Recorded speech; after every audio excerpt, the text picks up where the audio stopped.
Olá, bom dia, seja bem-vindo, você que acompanha as transmissões do Centro Espírita Amor e Caridade, hoje, quarta-feira, e nós estamos chegando para mais um programa Reencontro, e nessa quarta-feira, mais uma vez, temos a presença de Jorge Salomão conosco. Olá, Jorge, bom dia, seja bem-vindo.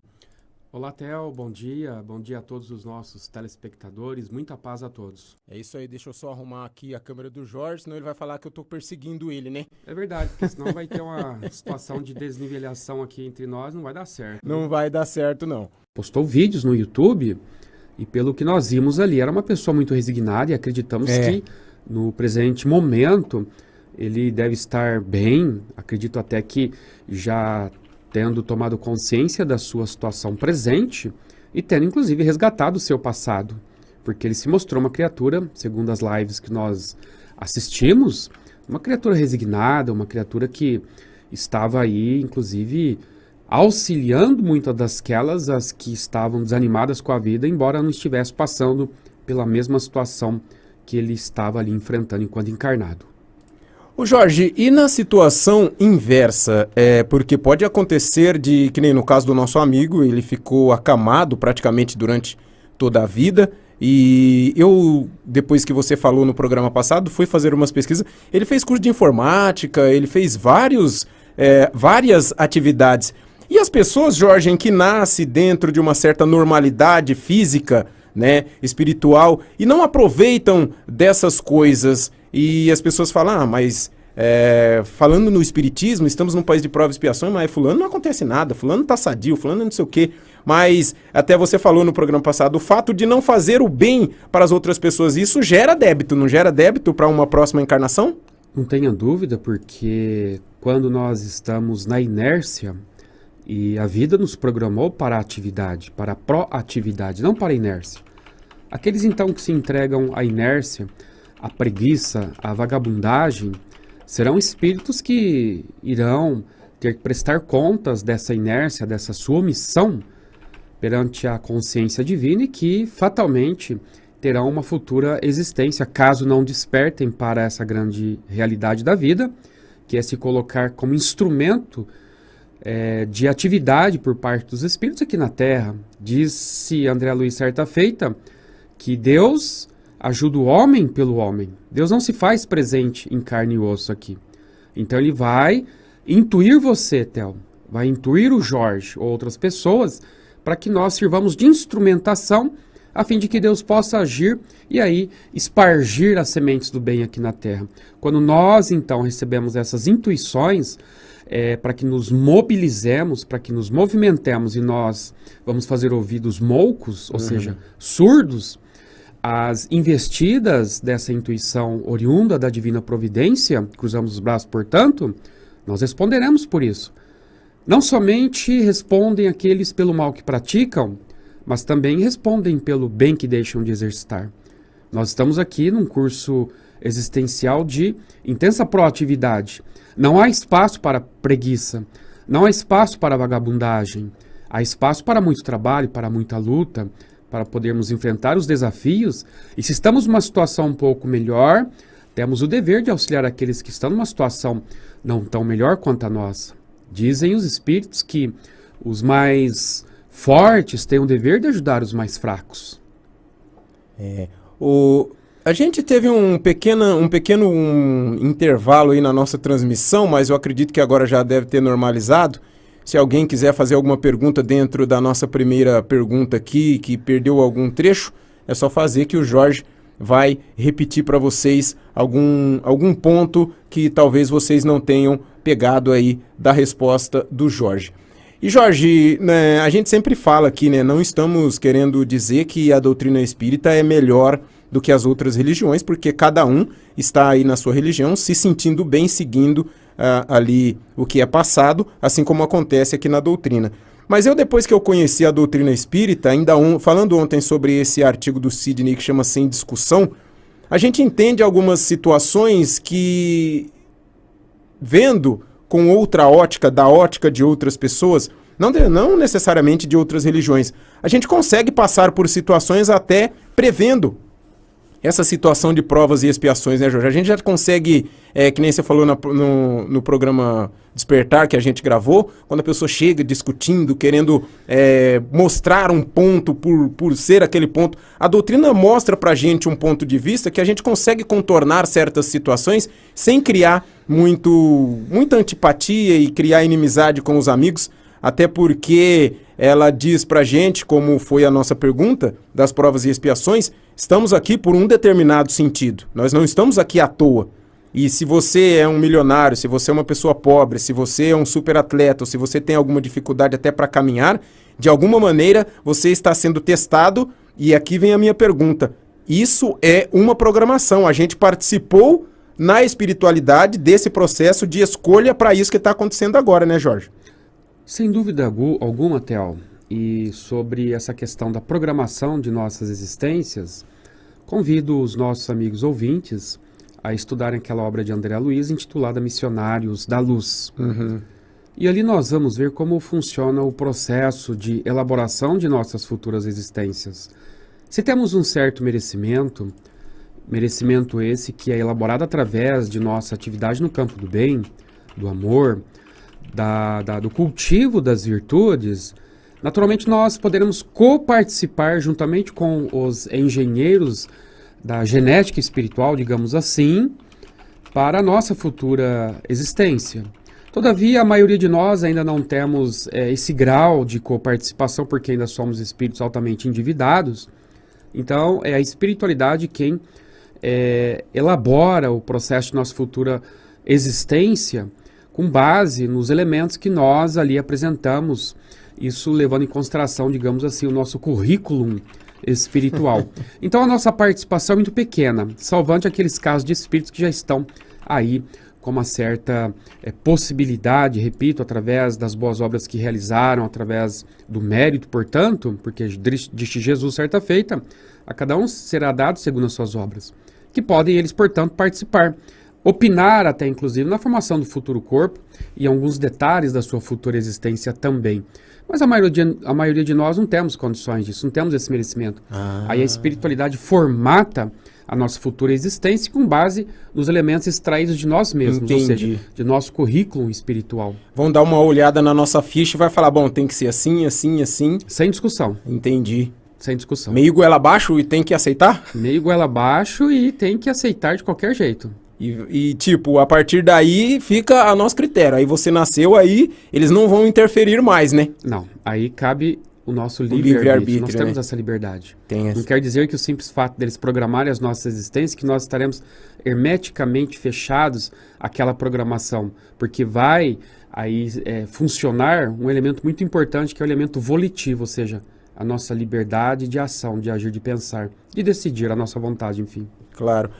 Mas falando também para os nossos amigos, temos o nosso livre-arbítrio, é meio goela abaixo, mas eles não nos desamparam, né, Jorge? A partir do momento que a gente procurar ajuda, essa ajuda vem de encontro, né? Nunca, mesmo porque no capítulo 13 dessa obra citada, Missionários da Luz, nós vemos ali a reencarnação de Segismundo, onde ele é informado de que, apesar das dificuldades inerentes à própria existência que ele haverá de enfrentar, não faltará em hipótese alguma o apoio do seu mentor amigo, do seu anjo protetor. Aqui todos nós estamos aí submetidos em função da misericórdia divina que coloca junto de todos nós aqui na Terra essas criaturas maravilhosas, esses espíritos guias que muitas das vezes nós passamos uma vida inteira aqui na Terra e não fazemos qualquer tipo de conexão com eles, agradecendo a ação que eles desenvolvem junto de nós que estamos aqui na Terra. São criaturas muitas das vezes que nós somos assim ingratos em relação ao grande bem que eles desempenham junto de nós que estamos aqui na vida física. Uhum. Então nós temos que prestar mais atenção e estarmos mais aí conectados a esses nossos amigos, e na medida que nós nos esforçarmos para que nos conectemos a eles, nós vamos sentir uma presença mais intensa, mais constante. As intuições, a mente vai ter uma percepção cada vez mais amplificada na medida que nós começarmos a acessar esses nossos mentores. E não nos preocupemos com nomes. Uhum. Ah, Jorge, como que eu vou acessar o meu mentor se eu não sei o nome dele? Para eles, o nome é indiferente. O que importa é essa conexão. Aham. Todos os dias eu faço conexão com meu mentor amigo, nem por isso eu o chamo pelo nome. Entendi. Eu o chamo de espírito amigo, de pai, de conselheiro, de irmão. E já está de bom tamanho. E eu até tive, uma vez eu fiz uma pergunta, era o Richard que ainda apresentava o programa Pinga Fogo. Perguntei para ele se... Porque eu tinha um padrinho, né, padrinho de batismo de quando eu era católico, bebezinho, ele me batizou e eu gostava muito dele. A família inteira gostava muito dele, que ele era uma pessoa assim, que gostava de contar histórias, bem divertido. E eu queria ele, tipo, uma pessoa, uma imagem como a dele, como mentor, assim, que ele desencarnou. Perguntei pro Richard, falei, mas Richard, será que, tipo assim, o meu avô, que já desencarnou, a minha avó, eles vão ficar com ciúme dessa situação? Aí ele falou que isso daí é o que você acabou de dizer, né? Pra eles isso é o que menos importa, quem é o mentor importa, a conexão, o nosso contato com eles, essa busca de ajuda para que a gente possa se melhorar a cada dia, né, Jorge? Não tenha dúvida, Theo, porque nós passamos aqui na Terra vários momentos e às vezes nos esquecemos de agradecer a esses nossos amigos espirituais. Eu me recordo do período que eu ainda era criança e sempre enfatizo aqui para os nossos ouvintes e para você, Theo, que isso não faz muito tempo. Não faz não, né? Não faz muito tempo, sem dúvida alguma. E me recordo de várias ocorrências enquanto criança, enquanto adolescente e também depois de adulto. Quantas vezes eles me livraram de situações difíceis, que só não foram piores pela intervenção direta desses mentores amados. Uhum. Então eu sou muito grato.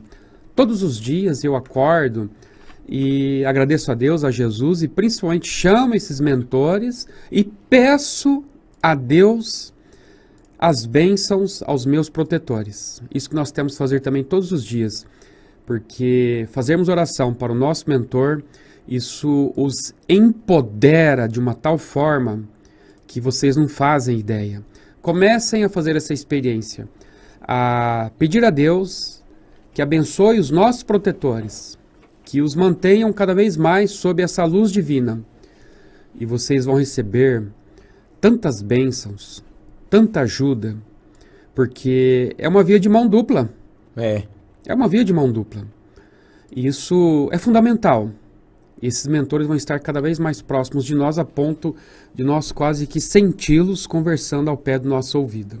Claro que eles não vão, em hipótese alguma, solucionar os nossos conflitos, os nossos problemas, mas eles vão amenizar aquilo que é possível ser amenizado com o auxílio, com a intervenção direta deles em nossas vidas. Tá certo. Só um recadinho que eu esqueci de dar aqui para vocês, que o Sidney Fernandes nos disponibilizou esse livro que você vê aí na tela, do Felipe Salomão, Colônia Harmonia. É o livro que na semana que vem, a partir do domingo, vai ser a semana de lançamento desse livro. Claro, com a participação do Renato Leandro, aqui da editora SEAC, do Felipe Salomão e durante os dias da semana, alguns dos convidados que foram escolhidos aí para fazer esse debate e discutirem sobre esse livro. Esse livro é lançamento, como diz o Sidney, está quentinho ainda, acabou de sair do forno e o Sidney disponibilizou um pra gente no programa de hoje. Com certeza no Pinga Fogo teremos mais exemplares e basta, como vocês estão fazendo aí já, escrever o nome da sua cidade e ao final do programa a gente vai falar para vocês quem é o grande Felizardo ou a grande Felizarda que vai levar o livro do Felipe Salomão, Colônia Harmonia, lançamento que começa a partir do domingo aqui nas palestras do Centro Espírita Amor e Caridade. Mandar aqui um alô também para o pessoal que já está de volta na nossa transmissão. A Tiese Lopes Pinto, a Márcia Regina, o Edilson Rocha, seja bem-vindo, Edilson. Juliana Alves de Moura, a Jocimeire Oliveira, Maria Angélica Zanetti, quem mais aqui? Ana Maria Souza, a Sabrina Milena, a Lia Leia, a Maria Tereza Bueno, Gabriel Vitor Teixeira, quem mais aqui? Ele tá falando que tá sem áudio, deve ser alguma coisa com ele lá, porque aqui pra gente tá tudo tranquilo, tá modulando aqui, viu, meu querido Gabriel Vitor Teixeira. Quem mais aqui? A Selma Carreira da Costa, o Edilson Frontal, o Edilson Rocha já mandou o nome da cidade aqui, Fronteiras, no Piauí. Temos a Lucilene Moura Franco Dutra, a Selma e também aqui a nossa querida Márcia. Mandar também um grande abraço para o Sérgio Totti, que está aí na retaguarda, dando aquele apoio para a gente na transmissão do programa Reencontro de hoje. E Jorge, você falou aí sobre conexão, né? eu vim para o espiritismo depois que eu vi uma palestra de uma pessoa que não era espírita, mas ele falou sobre essa situação. Ele falou assim, se você está vivendo e acha que quando você morrer, ele usou o termo desencarnar, depois ele falou morrer, né?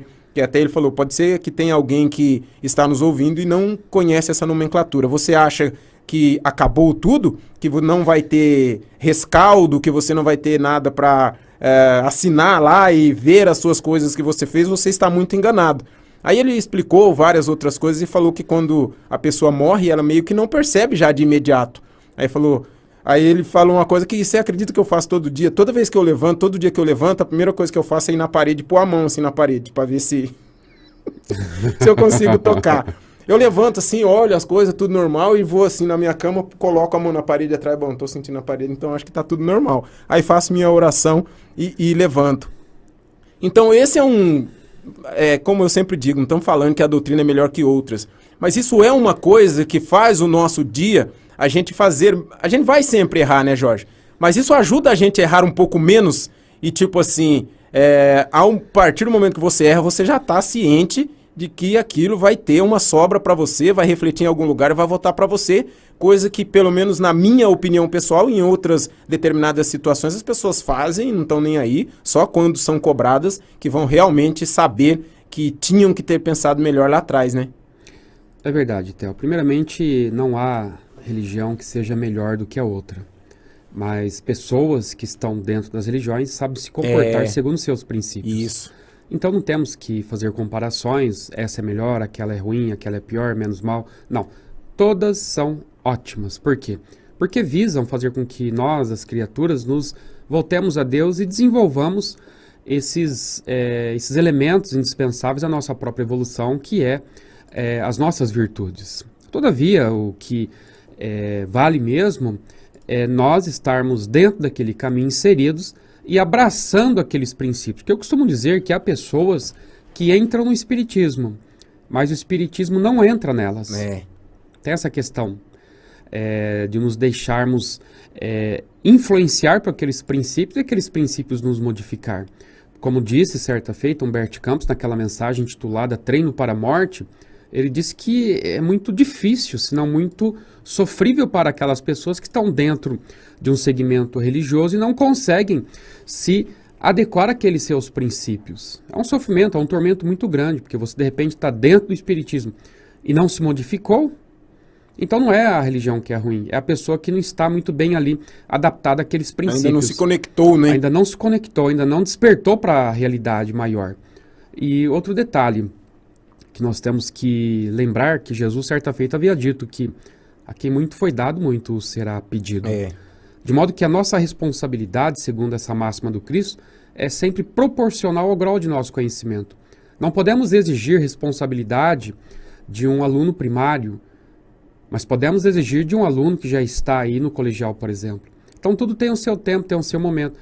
Depende, obviamente, do grau de compreensão e maturidade que aquele espírito se encontra para saber qual vai ser o seu grau de responsabilização perante as suas próprias atitudes aí na vida.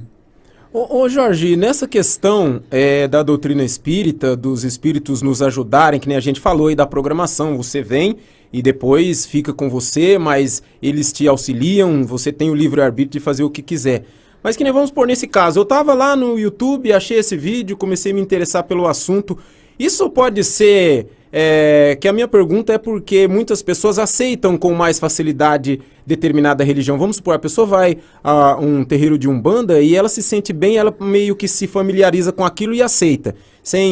Claro, tem algumas dúvidas ali, mas não vai pôr em prova, querer que prova por A ou por B, que funciona ou não funciona. A mesma coisa no espiritismo, na religião evangélica, no catolicismo. Essas facilidades são os espíritos de alguma maneira atuando para que a pessoa entenda aquilo, chegue e aconteça essa conexão que a gente está falando que muitas vezes não tem?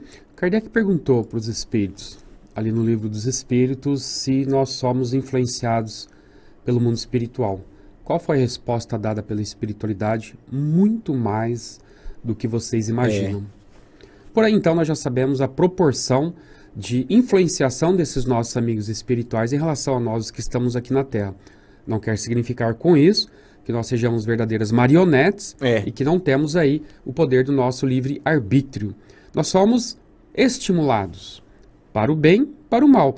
Vai depender das nossas inclinações, se estaremos mais aí dando ouvidos aos estímulos ao mal, ou se estaremos dando ouvidos aos estímulos que vêm para o bem.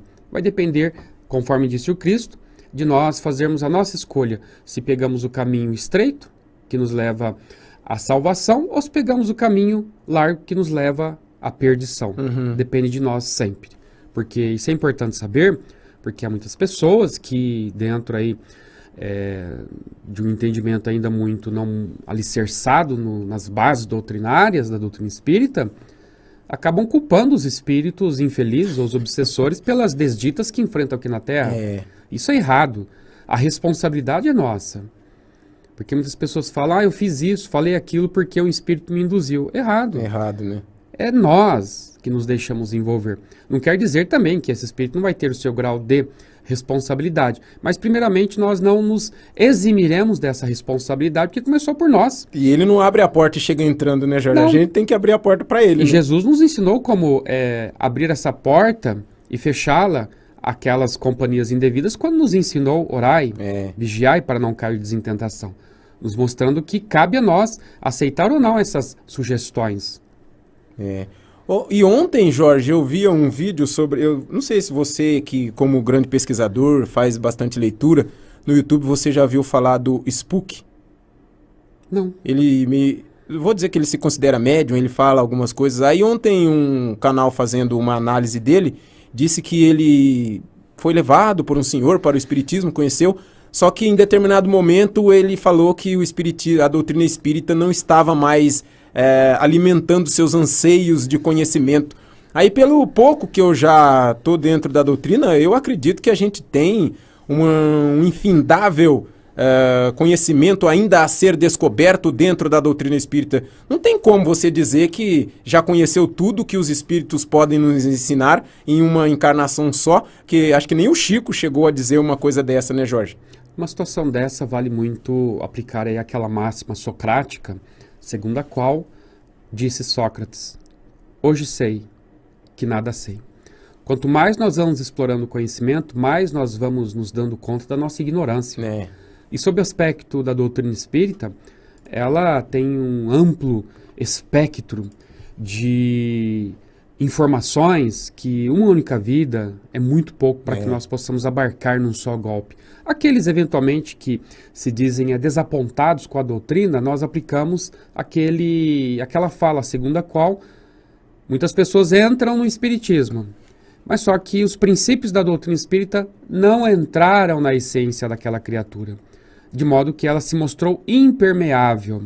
E aí sai dizendo algumas bobagens, e isso a pessoa acaba acreditando a doutrina dos espíritos, quando bem na verdade ela está querendo se eximir de uma culpa, de uma responsabilidade que é estritamente dela. Não é a doutrina, não são as religiões, repito, que são defeituosas, mas são os homens. Somos nós que às vezes nos mostramos impermeáveis às boas influências, aos bons princípios que todas as religiões aí trazem no seu bojo, na sua essência. Ô Jorge, você falou sobre o livre-arbítrio, né, que os espíritos nos colocam aqui, a gente tem o livre-arbítrio, eles nos auxiliam. O que dizer, Jorge, como fica a dívida? Vamos supor, um país como a China, muitas vezes lá coisas são proibidas. Isso meio que, de alguma maneira, é podado o livre-arbítrio de pessoas assim? E quem faz isso, ele tem alguma conta depois a pagar nessa situação? Deus, disseram os espíritos a Kardec no Livro dos Espíritos, julga segundo as intenções. Então, se há uma intenção malévola, uma intenção manipulatória, há um conhecimento efetivo de que eles estão fazendo aquilo para o mal, para prejudicar a liberdade, cercear a liberdade, não tenha dúvida que essas pessoas que hoje estão numa posição de mando, amanhã serão aquelas que estarão numa posição de mandados. Tá certo, e muitas vezes eles fazem esse tipo de proibição visando um bem comum e até escondendo alguma outra coisa, né? Sim. Vamos mandar um alô aqui para o José Soares, de Monte Carmelo, em Minas Gerais, a Renata Ruiz, a Lucy Nininha, também chegando por aqui a Dulcélia Dionísio. Bom dia, Ariquemes, Rondônia, Jorge. Temos Rondônia na nossa sintonia hoje. Temos Parabéns. pessoas de São Paulo, capital. Eu vi um outro aqui também, ó, tem do Rio de Janeiro, claro, de Bauru, Caraguatatuba, Mogi das Cruzes. Muitas pessoas aqui acompanhando a nossa programação, além de, claro, Rio Grande do Sul. Aqui tem também pessoas de Jaú, pessoas aqui de Agudos acompanhando aqui a nossa programação. Jorge, ainda falando sobre essa questão do livre-arbítrio, tem a fala do Paulo, né? Que tudo me é permitido, mas... Paulo. Paulo... Tudo me é lícito, mas nem tudo me é permitido. Essa questão define bem o nosso livre-arbítrio, até porque, a partir do momento que nós somos donos da nossa vida, nós podemos fazer o que quisermos, mas nem tudo convém para que a gente faça, né, Jorge? Exatamente, Theo. Nós precisamos verificar que nós temos um livre-arbítrio, uma liberdade. Porém, essa liberdade, ela não é irrestrita, absoluta. Ela é condicionada a uma responsabilidade. Nós nos recordamos agora de Jesus, quando disse que a cada um será dado segundo as suas obras, nos mostrando, portanto, que é o quê? Uma responsabilidade. Nós temos a liberdade de agir. Mas toda vez que nós estivermos agindo, essa ação vai gerar o quê? Um efeito, uma consequência. De modo que nós podemos nos recordar quando lá no Horto das Oliveiras, Jesus foi apontado por Judas, pelos soldados, quem era Jesus, através de um beijo, esse seria o sinal. E nesse instante, Pedro, de forma instintiva, ele decepa a orelha do soldado Malcom, que ali estava, um soldado romano. E Jesus, vendo aquele ato de rebeldia e violência, disse para Pedro: Pedro, embainha a tua espada, porque quem com ferro fere, com ferro será ferido. Nos mostrando que nós não estamos, em hipótese alguma, isentos de nossas ações que são postas no circuito da vida. Uma vez colocadas as nossas ações no circuito da vida, elas vão retornar para a sua origem como é o eco. Nós emitimos um som, esse som vai até uma certa localidade e retorna para o seu emitente, para o seu emissor. E Jesus também disse mais, certa feita, que nós somos livres para semear. A semeadura é livre. Todavia, a colheita é obrigatória. Olha só, ação e reação, ação e responsabilidade. Tem que prestar atenção na semente, né? Tem que prestar atenção nas sementes, por quê? Porque serão aquelas que nós estamos semeando, aquelas que futuramente nós haveremos de colher. Sem dúvida alguma. O Sérgio Vieira, Jorge, ele está fazendo aqui uma pergunta. Essa pergunta também ela é bem recorrente, mas como ele tem essa dúvida, ele diz assim: gostaria de saber por que eu converso com pessoas que já morreram em meus sonhos. Sérgio, bom dia. Muito obrigado pelo carinho da sua participação. Quando nós nos desprendemos parcialmente através do sono físico, nós estamos aí vivendo a vida dos espíritos. Nós somos espíritos parcialmente libertos da matéria. Enquanto espíritos parcialmente libertos da matéria, nós vamos nos envolver com quem? Com espíritos. Sejam aqueles que estão encarnados como nós estamos ainda, como com aqueles que estão desencarnados. Então, nós teremos, sim, sem dúvida alguma, essa convivência antecipada do mundo dos espíritos com os próprios espíritos desencarnados. Quem nos ensina isso aí são os espíritos. No Livro dos Espíritos, que diz que o sonho, a emancipação da alma já nos coloca em convivência, em comunhão com os habitantes do além.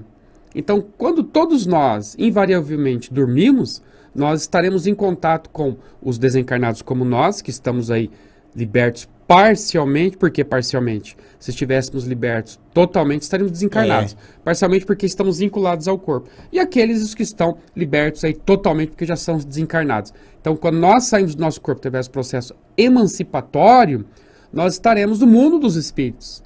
E estaremos no umbral, como acontece muito comumente comigo. Eu vou para o umbral direto, sou espírito umbralino. Ou aqueles que estão num patamar de frequência vibracional mais elevada, vão aí, por exemplo, nesses rincões semelhantes aos nossos lares, que existem aos montões por aí, e a outros planos superiores, ou aos planos inferiores. Também, né? Então nós estaremos lidando com quem, senão os próprios espíritos desencarnados? E aí também passa por aquilo que você falou da conexão. Depende muito da nossa conexão, que é para onde a gente vai, né, Jorge? Tem uma máxima que diz que nós teremos as companhias da noite, aquelas que elegemos durante o dia. Então, as nossas companhias da noite serão aquelas que elegemos durante o dia. Se nós, então, tivermos um dia aí atribulado, um dia em que nós não estivemos aí de acordo, né? vigilantes, etc e tal, nós estaremos vibrando numa frequência não muito boa. Isso vai fazer com que nós nos conjuguemos a essas mentes enfermiças, e quando sairmos do corpo através do sono fisiológico, nós entraremos em sintonia com as pessoas com quem nos sintonizamos durante o dia. Atrairemos elas ao longo da madrugada, sem dúvida alguma. É como se durante o dia a gente... Vou usar um termo assim... É que eu gosto de exemplificar, não sei se eu vou ser bem claro, São Jorge. as parábolas do Theo. Isso é muito bom. É como se durante o dia, isso tanto para o bem quanto para uma coisa não tão boa. É se como durante o dia a gente pegasse e convidasse várias pessoas para uma festa e à noite essa festa acontecesse. Né? Durante o dia a gente tem os pensamentos que não são legais, ali a gente já está convidando os espíritos ou bons ou os ruins. Muito bem. E à noite, a partir do momento em que estaremos dormindo, essa festa, entre aspas, ou essa reunião acontece, e todos aqueles que convidamos durante o dia estarão presentes naquele ponto, né, Jorge? A expressão é muito boa. Convite. Nós convidamos. Nós convidamos de forma consciente ou inconsciente, de conformidade com a frequência vibracional na qual nós estamos aí respirando. Se estamos respirando uma frequência vibracional boa, nós estamos convidando de forma direta ou indireta essas boas companhias, porque a nossa frequência vibracional é positiva, é boa, é ótima. Então, serão aqueles que estarão nos esperando ao longo da madrugada aí, para esse festejo espiritual, digamos assim. O inverso também é verdadeiro. Se tivermos uma frequência vibracional deficitária ruim, nós atrairemos essas mentes enfermizas que estão vibrando nessa faixa de sintonia deficitária, e ao longo da madrugada nós atrairemos essas criaturas para o nosso convívio. Para a Jorge, eu não sei se eu já fiz essa pergunta para você. Como explicar os pesadelos? Os pesadelos? Se nós formos naquela obra de André Luiz intitulada Entre a Terra e o Céu, nós vamos ver ali uma situação de um jovem enfermeiro que passa por pesadelos. Só que esses pesadelos é o quê? Nada mais do que um espírito que está ali tentando cobrar ele por questões do passado, levando-o a uma tormenta psicológica. E ele então, quando sai do corpo físico através do sono fisiológico, aquele espírito já fica ali aguardando ele. Que é onde ele tem poder de atuar, né? Poder de atuar, tipo, na cabeceira da cama dele. Assim que ele sai do corpo, o espírito já está ali e fala: venha, agora é comigo. E arrasta ele para outros lugares aí, para mostrar o mal que ele fez no passado. E ele se debate, segundo a narrativa de André Luiz, na cama, se debate. Ele entra num processo de sudorese intensa, desesperado, até que de repente ele consegue despertar e diz: meu Deus, tive um pesadelo. E esse pesadelo nada mais é do que uma influência espiritual provocada por um espírito que está ali tentando vingar o passado, no qual ele se colocou numa condição de vítima. Entendi. É claro que nós temos pesadelos provocados por uma natureza, por uma questão meramente orgânica fisiológica. Né? Quando de repente a gente faz uma alimentação ou alguma coisa aí inadvertidamente antes de deitar, e aquilo acaba nos acompanhando ao longo da madrugada. Não necessariamente ali tem um espírito, um componente espiritual, mas um componente fisiológico que acaba gerando imagens oníricas, ou seja, imagens que parecem sonhos, mas não são sonhos. São perturbações orgânicas que acabam influenciando o cérebro a produzir imagens. Isso passa pela constância, né? Se a pessoa tem pesadelos constantes, isso pode ser uma ordem espiritual. Agora, quando é uma coisa esporádica, de vez ou outra, pode ser jamais dessa ordem que você disse alimentar, né? É por isso que não se recomenda, antes de nós deitarmos, assistirmos programas deprimentes. Porque aquilo acaba gerando um processo de gravação no cérebro, e essas imagens ficam ali retidas no cérebro. E quando então nós estamos dormindo, essas imagens são catapultadas num processo de catarse, digamos assim, e aquilo fica gerando uma imagem, muitas das vezes, deprimente. Pode acontecer de uma certa ampliação dessa situação, Jorge? Muito, acontece.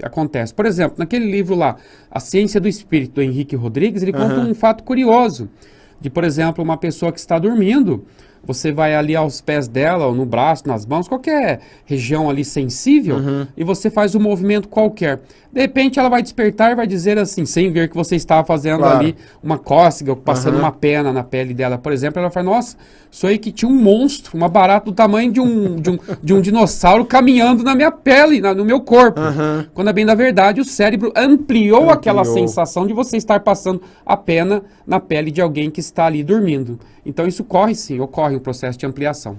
Não tenha dúvida. E isso acontece também no desencarne, Jorge? Vamos supor, estamos aqui encarnados, a gente tem uma percepção, vamos supor que cabe em 1 litro. Aí, a partir do desencarne, a nossa percepção seja aí de 20, 30, 200 litros, isso também tem essa... A nossa mente é muito complexa. E acontece, sem dúvida alguma. Acontece de nós, tipo assim, hiperdimensionarmos a extensão daquele problema, daquele conflito. E nosso cérebro, para você ter uma ideia... terminada a Segunda Guerra Mundial em agosto de 1945, o lançamento das bombas nucleares em Hiroshima e Nagasaki, um soldado foi se afastando lá para o meio de uma mata. E ali ele ficou. O impacto daquela guerra foi tão grande na mente dele que ele achava que ainda estava em guerra. E ele só foi ser resgatado naquela mata densa para a qual ele foi ali adentrando, ali na década de, salvo engano, 60 ou 70. Nossa. E quando chegaram ali, ele ainda estava esperando os nazistas. Ele estava esperando ser atacado. Com a sua baioneta, com as suas armas ali, que já praticamente já estavam obsoletas, não serviam para mais nada praticamente. E ele achava que ele estava lá em 1945, quando já estava... Tipo ali em 1965 a 1970, quando ele foi resgatado. Olha só o impacto. Então essas situações da vida muitas das vezes geram impactos em nossas mentes e nós não sabemos o que a nossa mente pode usar como gatilho e produzir certos estados aí defensivos e cairmos nesse estado de inconsciência, como o caso desse camarada aí, que achava... 20 e tantos anos depois que acabou a guerra, que ainda ele estava lá no fronte de batalha. Nossa, é complicado. E depois para tirar essa situação, né? Só através de tratamentos psiquiátricos, terapêuticos, muito longos e intensos. Jorge, tem mais uma pergunta aqui. Essa é da Lúcia Nininha. Ela diz assim, as pessoas que morrem assassinadas, eles sentem dor? Gostaria de saber, da mesma forma que os espíritos enviam cartas para seus parentes, eles recebem se a gente escrever e deixar em algum lugarzinho especialmente para ele? São 2 perguntas aí, né, Jorge? É Lúcia? Nininha. Lúcia Nininha? Isso. Lúcia, um ótimo dia para você, amigo. Obrigado pelo carinho da sua participação. Vamos à primeira pergunta. Ela pergunta... se a pessoa que morre assassinada, no momento ali, se ela sente dor. Eu acho que essa dor é o momento da transição de encarnado para desencarnado, no momento da morte, né? Tá.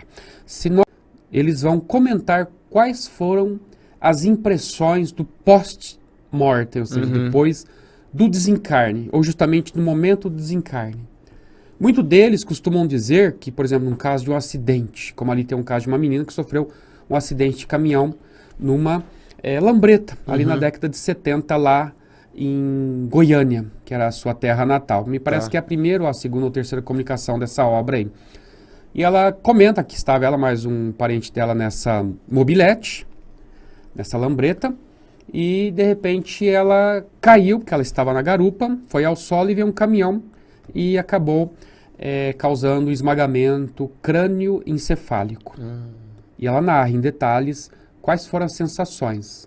Ela diz, inicialmente, que ela sentiu a queda, mas não sentiu a dor do esmagamento. Das rodas do caminhão passando sobre o seu crânio, a sua cabeça. Ela diz que sentiu o impacto, mas depois sentiu um leve torpor, sentiu uma sensação de dor de cabeça, alguma coisa ali apertando, tal, mas não passou disso. E que, passado alguns momentos, vieram os mentores e a recolheram para o mundo espiritual, colocando-a num ambiente hospitalar existente no mundo espiritual, e ali ela dormiu bastante, até aos poucos ir recobrando a sua consciência e saber onde ela se encontrava naquele exato momento. Então, para essa nossa irmã, diante dessa primeira pergunta, as sensações dos espíritos, você vai encontrar nessa obra aí. Eles relatam as sensações que eles tiveram. Alguns chegam, inclusive, a mencionar o efeito, o impacto dessas mortes, às vezes, tidas por trágicas, por traumáticas. Mas aí vai entrar em jogo vários fatores. Vários fatores. E é como a gente sempre diz, não é pau, pau, pedra, pedra. Cada situação é uma situação, né, Jorge? Jamais, em hipótese alguma, nós não podemos estabelecer uma regra única para todos os eventos. Não, cada evento é um evento e cada evento tem aí uma peculiaridade, uma particularidade. E nesse momento, conta algum tipo de mérito no momento da morte, Jorge? Será que tem alguma situação assim ou não? Se foi uma pessoa boa ou se foi uma pessoa ruim, esse momento conta alguma coisa? Isso ou não daí tem... é fundamental.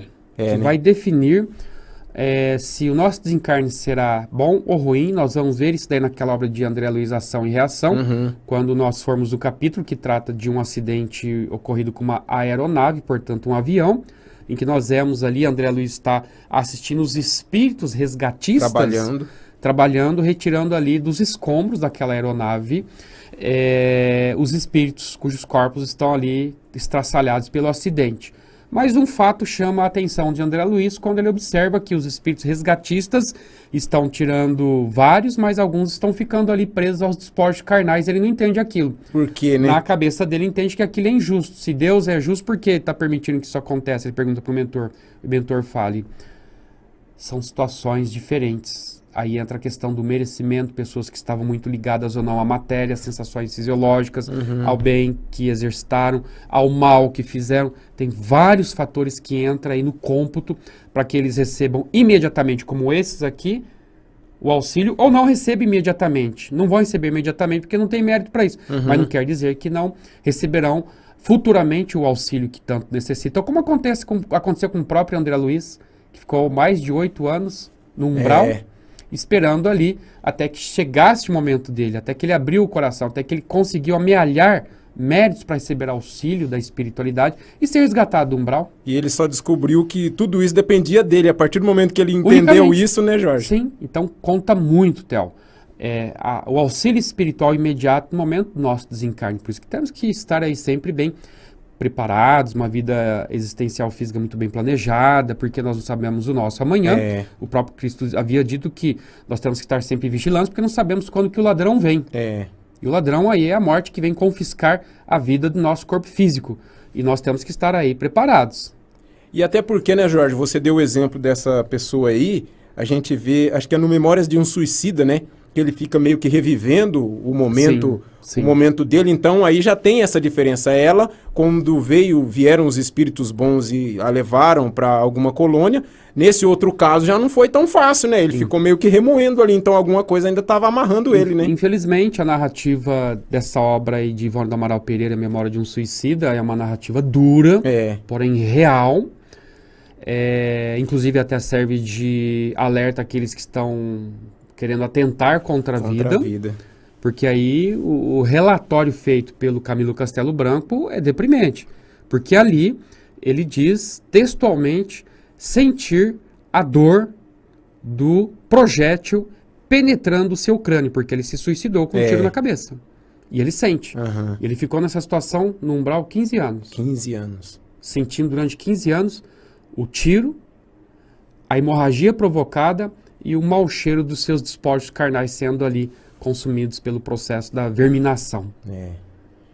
Então, há casos e casos. Há casos e casos. Jorge, tem mais uma pergunta aqui, eu acho que é da Elisete, lá da Itália. Deixa eu ver se é uma pergunta. Acho que é uma pergunta, sim. Bom dia, amigos do Reencontro. Ela é de Prata, lá na Itália. Eu gostaria de saber se é mais fácil reencarnar ou desencarnar. Obrigado. Elisete é o nome dela, Jorge. Elisete, bom dia para você que está aí em Prata, na Itália. Quando puder, mande uma pizza típica aí da Itália para nós aqui. Que nós tradicional, né? Tradicional, que nós ficaremos aí no aguardo. Um abraço para você, amiga. Respondendo à sua indagação, com base na literatura espírita, especialmente de André Luiz, nós vemos que o processo de reencarne é mais difícil do que o desencarne. Por quê? Porque quando nós estamos desencarnados, já nos adaptamos à realidade espiritual, porque essa é a vida verdadeira. A vida aqui na Terra não é a vida verdadeira. Ela é um trânsito, é um caminho que vai nos conduzir à vida verdadeira, que é a vida espiritual. Por quê? Porque a matéria ela é perecível, ela é mortal. O espírito é imortal. Então, aquilo que é imortal é o real, é o verdadeiro. É o verdadeiro. E aquilo que é mortal é transitório. Não é que não seja verdadeiro, porque a realidade está diante de nós, não podemos negar isso. Mas não é o nosso mundo último. Não é o fim da nossa cruzada. Mas os espíritos, quando estão adaptados no mundo espiritual, ali você está longe desse fogo cruzado que nós estamos aqui na Terra. Principalmente no mundo de provas e expiações, onde ainda impera o mal, o orgulho, a vaidade, o egoísmo e tudo que se puder imaginar de ruim.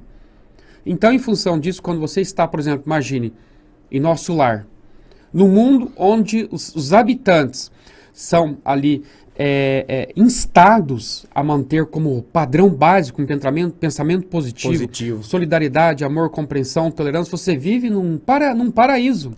Como que você quer sair do paraíso e vir para o inferno? É complicado, né? Para um mundo de provas e expiações, onde você sabe que vai enfrentar doenças, guerras, assassinatos, tudo que você puder imaginar.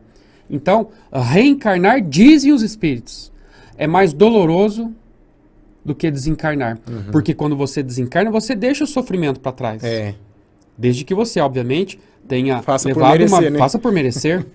Então, dizem eles que o desencarnar não é problemático. E nós vemos, inclusive, dentro da cultura japonesa, não de todos, mas tem ali um grupo dentro da cultura japonesa, que quando a pessoa desencarna, falece, morre, eles fazem festa.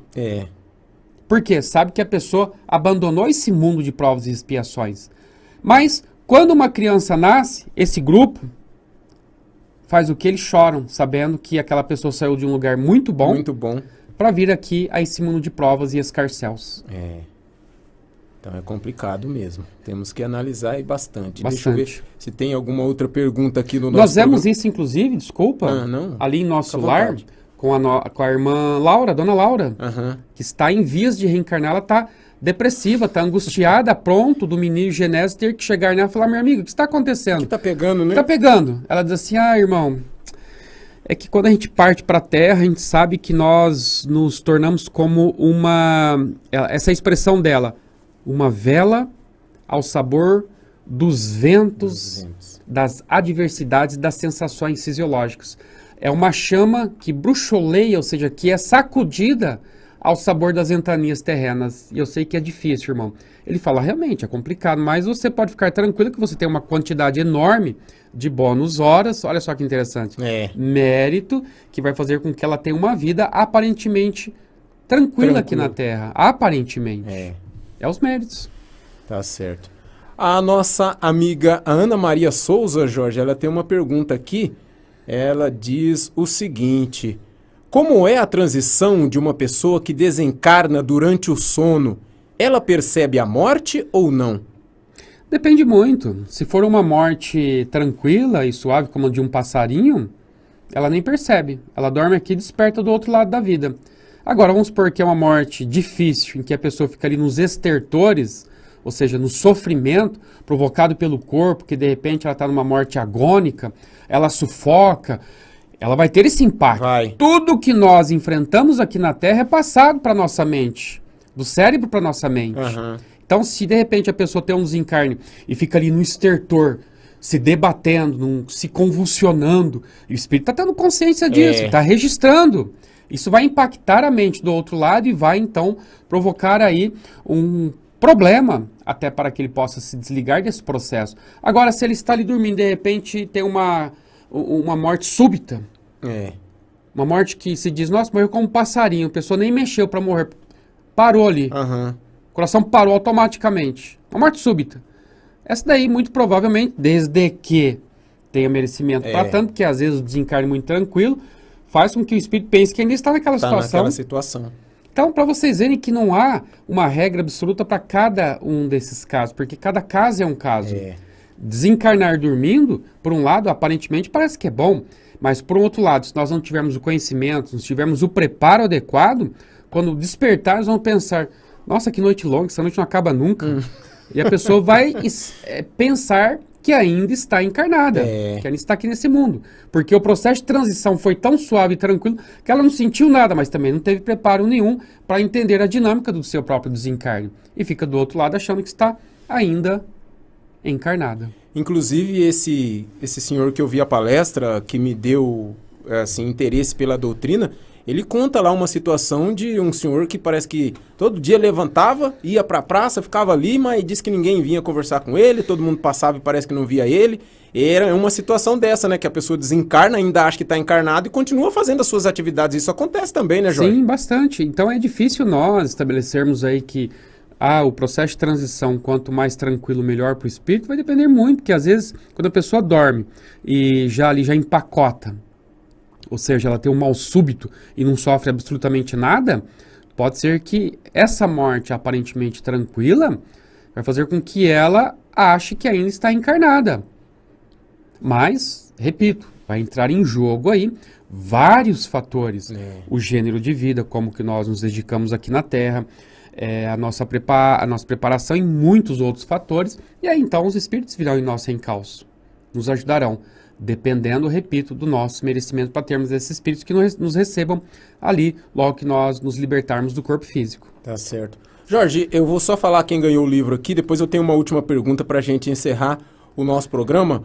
O ganhador do livro no programa de hoje, inclusive ele fez uma pergunta aqui, rapaz. Deixa eu pegar o nome dele aqui. Eu acredito que esse livro deve Sérgio Vieira. O Sérgio Vieira que fez a pergunta sobre falar com as pessoas desencarnadas durante o sonho. Ele é do Rio de Janeiro. Sérgio, você está nos acompanhando ainda? Mande um e-mail para 948@uol.com.br ou mande uma mensagem de WhatsApp para 14 99810 1948 com seus dados postais, nome, endereço, rua, CEP, cidade e tudo mais. E o Sidney vai enviar para você o livro na sua casa sem custo algum, tá? Então eu vou deixar durante um tempo aí esse endereço para que você possa anotar e mandar sua mensagem aí para o Sidney Fernandes, falando que você ganhou aí o livro Colônia Harmonia e vai receber aí na sua casa. E obrigado pela sua participação antes de mais nada, viu? Sérgio Vieira do Rio de Janeiro. Pois não, Jorge, como você ia dizendo? O livro, você reparou, é de Felipe Salomão. Livro maravilhoso, incrível, porque olha o sobrenome. Salomão, né? Olha o sobrenome dele, né? Ô Jorge, a minha última pergunta é sobre essa situação da pessoa que desencarna, vamos supor, durante o sono. Você falou em determinada situação que o pesadelo pode acontecer de um espírito que está ali só esperando a pessoa pegar no sono e levar. Se acontecer isso de a pessoa desencarnar durante o sono, esses espíritos que... Pode ser que a pessoa tenha alguns inimigos que estão o esperando na espiritualidade. Pode acontecer deles virem recepcionar essa pessoa e gerar muita dor para ele depois, quando ele passa para o mundo espiritual, e começar a judiar dele, maltratar e fazer alguma coisa? Muito, Theo. Um filme que retrata essa imagem de uma forma muito nítida, claro, eliminando os excessos cinematográficos, é o filme Ghost, lançado ali no ano de 1992, quando nós temos ali o William Lopes, que é o bandido, assassino, vilão.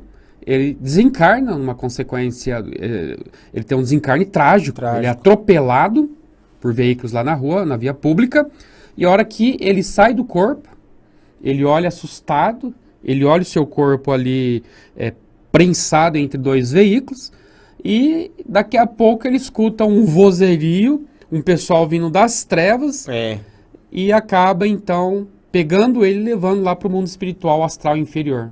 É assim que acontece? É assim que acontece para esses que estão numa frequência vibratória bem ruim, bem deficitária, no mal, principalmente. E ainda mais ele que morreu numa atividade criminosa, que estava com uma carga negativa espiritual muito acima, vamos dizer, do normal, o que ajuda mais ainda nessa situação, né? Não tenha dúvida. Então, são as companhias que nós havíamos dito no início do programa, que nós acabamos atraindo ao longo da nossa vida, não somente ao longo do dia. Ao longo da nossa vida, nós vamos essa reunião vai estar muito mais populosa, né? Aqueles que, ao longo da sua vida, com muitos figurões do espiritismo, de outras religiões que sejam, a humanidade, as pessoas da humanidade aí, que tiveram uma vida pautada no bem, no exemplo, no amor. Um exemplo foi com a Ivone do Amaral Pereira, quando ela desencarnou lá no ano de 1984, disse que teve uma festa imensa quando seu espírito chegou lá no além, por pessoas que ela ajudou muito aqui na Terra. De modo contrário acontece com aqueles que prejudicaram muitas pessoas aqui na Terra, que quando desencarnam serão recepcionados por aqueles a quem elas haviam feito muito mal. Isso nós vemos também naquela obra, Psicografia do Divaldo, intitulada Párias em Redenção, em que nós vemos ali Girólamo, que é um dos personagens centrais dessa obra, um cara muito mal, perverso. Ele ainda em vida acaba sofrendo o assédio de espíritos que estavam encarnados a quem ele fez muito mal, e quando ele dormia, esses espíritos só esperavam ele sair do corpo físico para arrastá-lo para essas regiões tenebrosas e ali aliciar o seu espírito e fazer tudo que tinham direito. Quando ele desencarnou, ele ficou um tempo sofrendo lá no astral inferior, o assédio desses espíritos. Tá certo. Mas a gente vai ter que voltar um pouquinho aqui na Danininha, que tem a segunda parte que a gente não respondeu. Nós ficamos só na primeira, vamos responder a segunda. Mas essa situação, eles podem provocar um desencarne, Jorge, de alguém? Pode, acontece. Ah, é? A própria Ivone do Amaral Pereira, ela comenta uma das obras dela, ela tinha a faculdade de desdobrar-se com muita facilidade. E certa feita, ela disse que ela desdobrou-se e de repente estava lá, bela e tranquila, caminhando. Isso daí você vai encontrar naquela obra Recordações da Mediunidade da Ivone do Amaral Pereira. Ela estava transitando muito de bem. Daqui a pouco ela começou a mudar o seu padrão vibratório para negatividade, para baixo, e aquilo fez com que ela fosse atraída, quase que atraída, para solo umbralino, onde tinha espíritos ali que eram da pior qualidade que se possa imaginar, desencarnados. E na hora que ela estava quase sendo atraída para aquele solo umbralino, aqueles espíritos da pior qualidade vibracional que se possa imaginar, veio ali em seu socorro o índio Peri.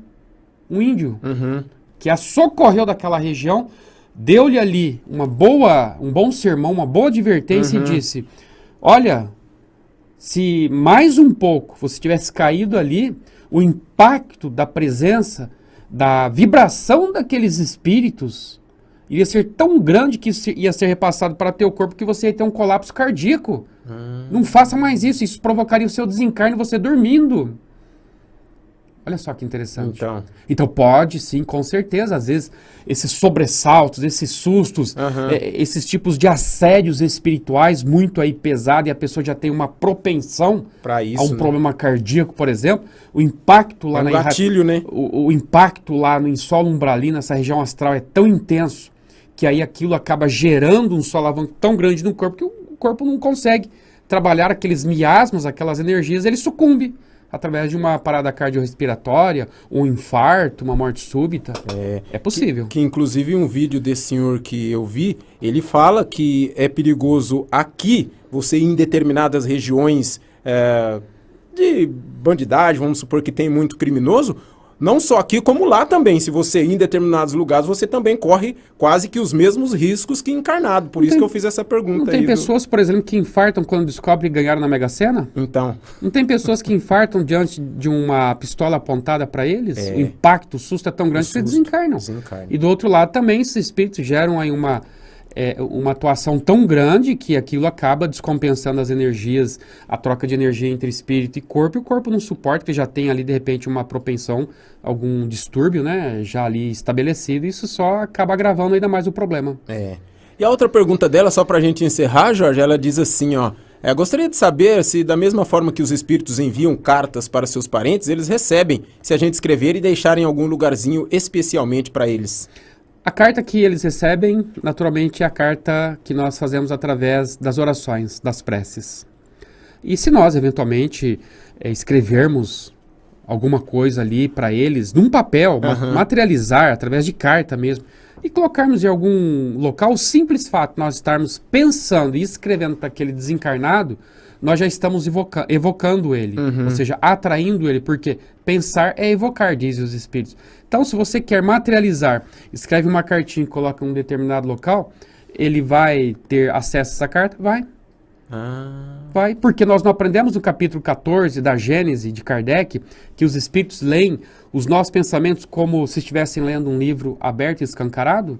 Agora, se nós pensamos, eles já estão lendo, que nós estamos pensando pelas cenas que vão se formando através das imagens. Imagine se você materializar, você já está pensando, portanto já está atraindo, ele está em conexão com você, e você coloca essa cartinha num determinado local da sua casa, desde que haja permissão, tudo aí dentro da ótica da espiritualidade. Se o espírito um dia comparece ao teu aposento, se for um filho, um pai, uma mãe, um marido, uma esposa, quem quer que seja, à mercê da autorização da espiritualidade, comparece e vê aquela carta destinada para ele, vai ler sim, vai ter acesso, com certeza. Interessante. Mas as cartas que nós podemos trocar com eles através do pensamento, das preces, da oração. Tá certo. E essas chegam instantâneo, né, Jorge? Com a força do pensamento, com a velocidade do pensamento. Tá certo. São 10 horas mais 10 minutos, nós invadimos aí 10 minutos do final do nosso programa, até devido a uma pequena queda que tivemos no começo. Só mandar aqui um alô para Maria Lúcia de Souza. Ela disse que gostou muito do programa de hoje. Um abraço. Aí depois eu tenho um recadinho dela para você, viu, Jorge? Mas isso eu falo fora do ar, que não é o caso. E o Sérgio falando que vai entrar em contato com o Sidney através do WhatsApp. Eu já me despeço da minha parte aqui. Muito obrigado vocês que acompanharam o nosso programa nessa manhã de quarta-feira. Vocês que tiveram paciência com essa pequena queda aí. Mas eu acredito que a gente conseguiu ainda fazer um bate-papo legal aqui e trazer algum pouco de conhecimento e responder as perguntas dos nossos amigos. Estaremos de volta na próxima quarta-feira, a partir das 9 da manhã. Agora o Jorge com suas últimas palavras e as últimas palavras no nosso programa. E, claro, a oração final para o encerramento desse nosso programa. Tenham todos um ótimo dia e até a próxima programação. Meus amigos, minhas amigas, obrigado pela grande participação de todos vocês, pelo carinho, pelas boas vibrações. Rogo a Jesus neste instante que os abençoe onde quer que vocês estejam, iluminando-lhes os passos, os caminhos, as mentes, os corações, a fim de que todos nós possamos contar com o auxílio e bondade e misericórdia de Jesus Cristo. Obrigado, Mestre, que o Senhor nos proteja, nos ampare, nos fortaleça e que assim seja.